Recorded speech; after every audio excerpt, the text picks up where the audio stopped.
ఆత్మగౌరవం. వెనిజులా అధ్యక్షుడిని చెరపట్టిన తర్వాత ట్రంప్ దృష్టి క్యూబా వైపు మరలిందని, ఒక్కసారిగా క్యూబా ఆర్థిక రాజకీయ పరిస్థితులు వేగంగా మారిపోయాయని, ప్రస్తుతం క్యూబా ఎదుర్కొంటున్న ఇంధన సంక్షోభాన్ని సోవియట్ యూనియన్ పతనమైనప్పుడు కూడా ఎదుర్కోలేదని, క్యూబాను టార్గెట్ చేయడం అమెరికాకు కొత్త కాదు అని, ఆ దేశ అధ్యక్షులను టార్గెట్ చేయడం అంతకన్నా కొత్త కాదన్నారు. ఎప్పుడు క్యూబాను అమెరికా పీడకలలాగే భావిస్తుందని, తనకు కూతవేటు దూరంలో ఒక కమ్యూనిస్ట్ ప్రభుత్వం ఉండడం అమెరికాకు అంత క్షేమం కాదని అమెరికా ఆలోచన. అమెరికా అధ్యక్షుడు ఎవరైనప్పటికీ ప్రపంచానికి పెద్దన్న పాత్ర పోషించడం మామూలే అని, అమెరికా అధ్యక్షులు ట్రంప్ దారి వేరు. తన సత్తాను చాటుకోవడానికి ట్రంప్ సిగ్గుపడని పేర్కొన్నారు. తాను టార్గెట్ చేయదలుచుకున్న దేశంపైన ఆర్థిక ఆంక్షలు విధించడం ఆయన ప్రత్యేక లక్షణమని, అప్పటికి ఆ దేశం లొంగకపోతే ఆ దేశంతో వాణిజ్య సంబంధాలున్న దేశాలపై ఆర్థిక ఆంక్షల కొరడా జుల్పిస్తారన్నారు. క్యూబాను తమ ప్రత్యేక సమగ్ర వాటర్ సవరణ ఎస్ఐఆర్ పర్యావరణాలపై మాట్లాడేందుకు ప్రముఖ రాజకీయ విశ్లేషకులు పరికరాల ప్రభాకర్ ఆధ్వర్యంలో తదితరులు పాల్గొన్నారు. అక్కడి నుంచి వాళ్ళని వేదాంతం చేయడం కోసం, వాళ్ళందరినీ పట్టణాలకు తీసుకురావడం కోసం, పట్టణాలను అభివృద్ధి చేయడం కోసం ఎంత దుర్మార్గాలు జరుగుతాయని చెప్తూ ఆయన అందరికీ ఏంటంటే, ఇందులో రెండు రకాల దోపిడీ జరుగుతాయి అంట. ఒకటి శ్రమశక్తిని దోచుకుంటారు, అలాగే భూమి సారాన్ని కూడా దోచుకుంటారంట. భూమి సారం అంటే ప్రకృతిని కూడా దోచుకుంటారు. పెట్టుబడిదారీ విధానం యూరోప్ ఖండంలో అభివృద్ధి చెందడం అనేది శ్రమశక్తిని దోచుకోవడం ద్వారా, భూసారాన్ని దోచుకోవడం ద్వారా మాత్రమే అది అభివృద్ధి చెందింది.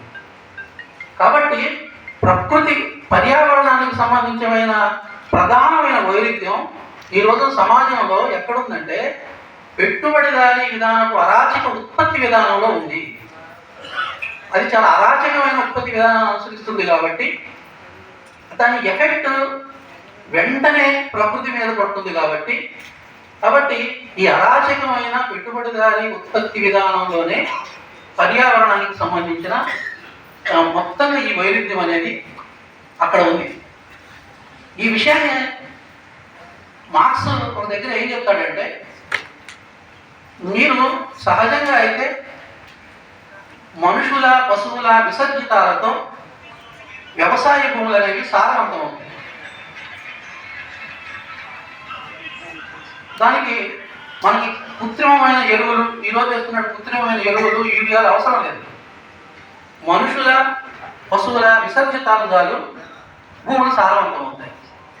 ఎప్పుడైతే పెట్టుబడి దాని సరుకుల ఉత్పత్తి మొదలై అక్కడ ఉన్న వాళ్ళందరినీ కూడా పట్టణాలకు తీసుకొచ్చి పట్టణాలని కాంక్రీట్ ప్రాంతాలుగా మార్చినప్పుడు ఈ సహజంగా భూమిలో కలవాల్సిన జంతు మానవ విసర్జితాలన్నీ కూడా ఇక్కడ ఏమవుతున్నాయి అంటే, పట్టణాలలో మనకు మరుగుదొడ్లు ఉంటాయి కదా, ఆ మరుగుదొడ్ల ద్వారా డ్రైనేజీలోకి వెళ్ళి అవి నదుల్ని సముద్రాలను కలుషితం చేస్తూ ఉంటాయి. ఈ క్రమం అనేది యూరోప్లో 17-18 శతాబ్దాలలో ఎంత వేగంగా జరిగిందంటే, ఆశ్చర్యం కలిగించే విషయం ఏంటంటే, అక్కడ రైతులు, మిగిలి ఉన్న రైతులు తమ పంటలని మళ్ళీ పంటల భూసారాన్ని పెంచుకోవడం కోసం ఆ రోజుల్లో రాజుల మధ్య యుద్ధాలు జరుగుతుండేవి. ఫ్రాన్స్ మధ్య, బ్రిటన్ మధ్య, జర్మనీ మధ్య, రష్యా మధ్య యుద్ధాలు జరుగుతుండేవి. అతి పెద్ద యుద్ధం నెపోలియన్ కాలంలో వాటర్లో అనే ప్రాంతంలో జరిగింది. వీళ్ళు తమ భూముల సారాన్ని పెంచుకోవడం కోసం వాటర్లో అనే ప్రాంతాన్ని మొత్తాన్ని కూడా తవ్వి అక్కడ చనిపోయిన సైనికుల ఎముకల్ని తీసుకుని వెళ్ళిపోయారు. పెద్ద ఎత్తున భూసారాన్ని మళ్ళీ కాపాడుకోవడం కోసం స్థానికంగా సంతల రూపంలో వాళ్ళ మార్కెట్ని చాలా ప్రాథమిక స్థాయిలో సంతలు నిర్మించుకోవడం అనేది ఉన్న ఆ దశ. ఎప్పుడైతే వాణిజ్య వర్గాలు ఆ సంబంధాల్లో ప్రవేశించినాయో, భూములు ఇలా ఖాళీగా పెట్టడం ఏంటి, ఈ భూముల్లో నీ దగ్గర వెయ్యడానికి పంటలు లేకపోతే కొత్త వంగడాల గురించి, కొత్త రకమైన విత్తనాల గురించి పరిశోధనలు చేయాలి. కానీ ఇలా భూముల్ని ఇలా పెట్టడం ఏంటి, పడాలు పెట్టడం ఏంటి, బీడు పెట్టడం ఏంటి, దాన్ని బీడు అంటారు. కానీ అది అది వ్యవసాయ ఉత్పత్తి క్రమాల్లో అది అవసరమైన ప్రక్రియ. అలా ఉంటేనే అవి మళ్ళీ మరుసటి సంవత్సరానికి ఆ బీడు అనేది మంచి పంటనివ్వడానికి కావాల్సిన సారవంతంగా అది మారుతుంది. వీళ్ళు ఎప్పుడైతే పెట్టుబడిదారులు వ్యవసాయ సంబంధాల్లోకి జోక్యం చేసుకొని దీనికోసం పక్షుల రెట్టల సేకరణ కూడా ఆ రోజున చేపట్టారు. ఇది ఏ స్థాయిలో జరిగిందంటే దీనికోసం ప్రత్యేక బృందాలను ఏర్పాటు చేసి ప్రత్యేక శాస్త్రవేత్తల్ని ఎంపిక చేసి ఈ పక్షి రెట్టలో కూడా సారవంతమైనది, భూమికి సారవంతమైనది, క్రాప్ బాగా వచ్చేది ఏంటని చెప్పి మొత్తం ప్రపంచమంతా కూడా వాళ్ళని నౌకల మీద ప్రయాణం చేయించి చివరికి ఒక మంచి పక్షి రెట్ట మనకి పెరుగు గయానాలో దొరుకుతుందని కనిపెట్టి ఆ ప్రాంతంలోకి వెళ్ళి అక్కడున్న పక్షి రెట్టలన్నింటినీ కూడా సేకరించుకోవచ్చు. అంటే ఎక్కడైతే మానవుడు చాలా సహజంగా ప్రకృతిలో మమేకం అవుతూ ప్రకృతిలో తమ అవసరాలు ఉండే సహజమైన ఒక బంధాన్ని పెట్టుబడిదారి విధానం అనేది తన లాభాల కోసం ఉత్పత్తి చేస్తూ తెగగొట్టిందో అక్కడి నుంచి మనుషుల కష్టాలు మొదలైంది. ఈ అన్నిటి క్రమంలో మొట్టమొదటి సూపర్ ఫాస్ఫేట్ ఫ్యాక్టరీ 1843లో బ్రిటన్లో ఏర్పడింది. మనం చెప్తున్నప్పుడు యూరియా ఇవన్నీ ఉన్నాయి కదా ఎరువులు, ఇది మొట్టమొదటిసారిగా అంటే ఈ పక్షి రెట్టలు తెచ్చి భూముల్ని సారవంతం చేయాలని ప్రయత్నించిన ఎముకల్ని, చనిపోయిన సైనికుల ఎముకలను తీసుకువెళ్ళి వాటిని అక్కడ భూమిలో వాటిని చేసినా కూడా అయినా కూడా ఇంకా ఆ భూసారం దెబ్బతిండిపోయింది. దీనికి అప్పుడు ఇక ప్రభుత్వం కొనుక్కొని అక్కడ సూపర్ ఫాస్ఫేట్ అని మొట్టమొదటిసారిగా కృత్రిమ ఎరువుల ఫ్యాక్టరీ ఏర్పాటు చేశారు. అంటే ఇప్పుడు ఈ మొత్తం క్రమంలో దీనిలో పెట్టుబడిదారీ విధానం అనేది మనకి అభివృద్ధి చెందుతున్న క్రమంలో అప్పటికి ఇంకా భూస్వామ్యం అనేది అంతం కాలేదు. 1700 చిల్లర ఆ ప్రాంతంలో. ఆ కాలంలో ఎప్పుడైనా గమనించాలి కామ్రేడ్స్, పెట్టుబడిదారీ విధానం అనేది తన అస్తిత్వం మొదట కనిపించేది వ్యవసాయ సంబంధాలు. అది ముందు వ్యవసాయంలోకి వెళ్ళిన తర్వాతనే అది తన అభివృద్ధిని కానీ వికాసాన్ని కానీ తన వినాశనాన్ని కానీ ప్రదర్శించగలుగుతుంది. యూరోప్లో కూడా అది మొదట వెళ్ళింది అక్కడున్న సారవంతమైన వ్యవసాయ భూముల మీదనే. ఆ రోజున ఆ సమాజాలు ఎంత అవసరమో అంతే పండించేది. పైగా ఆ రోజున ఈ భూమి నాది, ఆ భూమి వాడిది, ఈ భూమి ఇతనిది అనేదంటూ ఏమి ఉండేది కాదు. ఎవరు ఏ భూమిలో కోడి వ్యవసాయం గురించి మనకు తెలిసిందే కదా. కోడి వ్యవసాయం అనేది ప్రధానంగా ఉండేది. ఒక సంవత్సరం ఒక దగ్గర ఒక వ్యవసాయం చేసి మళ్ళీ వెంటనే పక్క వైపుకి వెళ్ళిపోయి ఆ భూమిని వదిలేసి పక్క వైపుకి వెళ్ళిపోవడం. అంటే ఆ సమాజం వాటిని కాపాడుకునేటువంటి మార్గాలను పోరాటాల ద్వారానే అవి సాధ్యమవుతాయి తప్ప వేరే విధంగా కావు. కాబట్టి దానికి పునరంకితం కావడానికి, కార్యోన్ముఖులు చేయడానికి డాక్టర్ కాంగో గారు ఇక్కడికి వచ్చారు. Okay. And friends, I've come here to attend the class organized by the Communist Party of Andhra Pradesh. There's been a speciality of the Communist Party to organize classes, ideological classes. Now, party has completed 100 years of its existence. So I'm taking a class on history of the Communist Party as well as the program that we drafted in 2015 in Tibet under the leadership of Comrade Bharat. So I'm here to explain the specialities of the programs. What are the specialities of the programs and what we are expected to do. There are ideological challenges after 100 years and there are practical challenges for India. So how to resolve them is a problem. Unless you discuss that, you cannot come to a conclusion.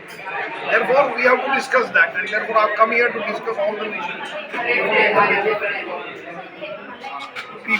The program talks of sustainable advancement, sustainable development.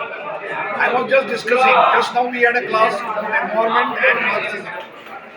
Marxism is committed to the people's welfare, and therefore when environment is damaging the prospects of the people's development, it is the job of the communists to protect the people, and therefore we are for sustainable development, and that is what our program specifically says, that we will take into consideration the environmental crisis that has emerged, which requires global cooperation.